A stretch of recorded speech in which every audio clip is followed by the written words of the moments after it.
दृष्टिकोण। पुस्तकें मेरा सर्वस्व हैं।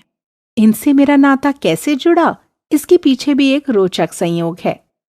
मुझे साहित्य पढ़ने का चस्का तो स्कूल के दिनों में ही लग गया था। फिर बाद में भी यह जारी ही रहा। हमारे यहाँ दिल्ली पब्लिक लाइब्रेरी की मोबाइल वैन आया करती थी। 2 सप्ताह में एक बार ही आती थी। एक कार्ड पर एक ही किताब मिलती थी। इसलिए मैं अपनी सहेलियों और पड़ोसियों के कार्ड मांग कर ढेर सारी किताबें इशू करवा लेती थी। साथ ही हल्की फुल्की 2-4 पुस्तकें लेकर वैन की सीढ़ियों पर बैठकर वहीं पढ़ डालती थी। उपन्यास हो चाहे पत्रिका, एक ही बार में खत्म करके ही उठती थी। प्रेमचंद की कहानियों से परिचय तो हमारे पिताजी ने कराया। वे हमें अक्सर उनकी बड़े घर की बेटी जैसी कहानियां सुनाया करते थे। उनका संकेत प्रेमचंद की कहानियों में निहित संदेश की ओर होता था। उस समय पढ़ी गई पुस्तकों ने मन पर ऐसी छाप छोड़ी कि उनके कथानक और पात्र रह रह कर याद आते हैं और मुझे बरबस खींचकर बरसों पहले की उस अल्हड़ लड़की में बदल देते हैं, जो उन्हीं की भाषा बोलने लगी थी, उन्हीं से बतियाती थी। उन्हें खुश देखकर खुश हो जाती, उन्हें दुखी देखकर खुद रोने लगती। एक पुस्तक का जुनून उतरता नहीं था कि दूसरी हाथ लग जाती थी।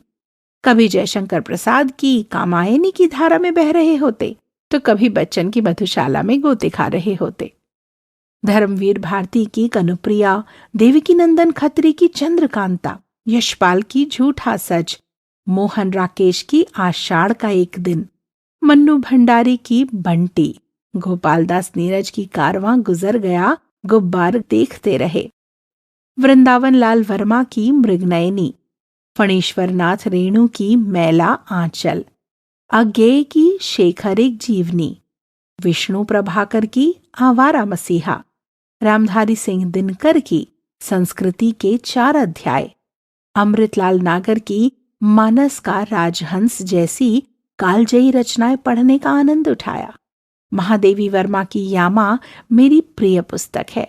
उनके गीत और गीतों के साथ उकेरे चित्रों ने भी हमें बहुत अभिभूत किया। उनके कई गीत हमने कंठस्थ कर लिए थे। मेरे भाई बहन और सहेलियां भी मेरी तरह ही पुस्तक प्रेमी रहे हैं। मेरे आत्मीय जन, विशेष रूप से मेरा भाई, मेरी इस रुचि का इतना सम्मान करता है कि हर माह वह 5-6 हिंदी की पत्रिकाएं खरीदकर मुझे भेंट करता है, जिनमें कादम्बिनी, हंस, आजकल, साहित्य, अमृत, ज्ञानोदय, नवनीत, कथादेश शामिल हैं। मेरे संग्रह में 70 और 80 के दशक के कादम्बिनी और नवनीत के अंक भी हैं। किताबें पढ़ने का आनंद गूंगे के गुड़ के स्वाद जैसा है। पुस्तकों ने मुझे दुनिया भर की सैर कराई है। पहले मैं किताब पढ़ने के चक्कर में खाना भूल जाती थी, अब खाना बनाना भूल जाती हूँ।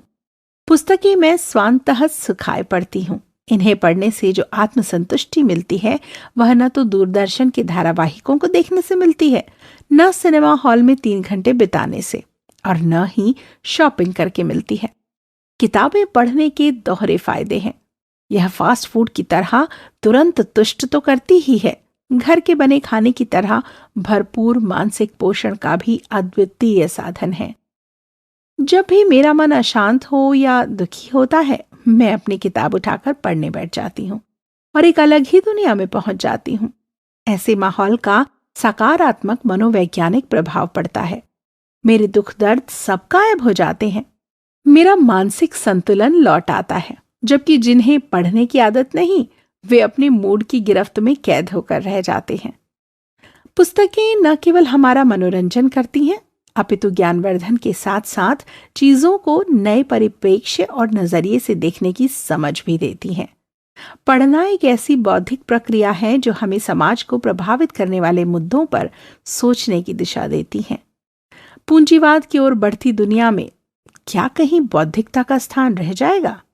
क्या किसी तराजू में कार, बंगला, हीरे जवाहरात की दुनिया में किसी को किताबों की आवश्यकता भी महसूस होगी?